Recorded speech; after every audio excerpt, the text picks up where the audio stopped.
Hello, আজকের ব্লগটা মায়ের বাড়ি থেকে এসেই করছি। তোমরা পুরো ভিডিওটা দেখো আর কমেন্ট করে জানিও।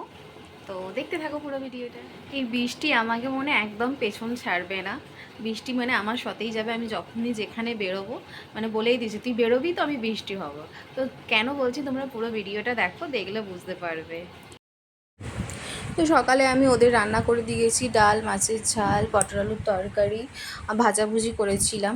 বাট তাড়াহুড়ো করছি, তো আমিও খাবো সেই রকম ভেবেই বেরিয়েছিলাম যে মেয়েকে স্কুল যাওয়ার সময় চলে যাব, তারপর দেন চলে আসবো, কারণ ওয়েদারটা দেখলাম একটু ভালো আছে। কারণ রোজই এরকম হচ্ছে, তো ভাবলাম সেরকম বৃষ্টি হবে না। তারপর মেয়েকে স্কুল নিয়ে বেরিয়ে পড়লাম, ওকেও স্কুলে ছেড়ে দিলাম।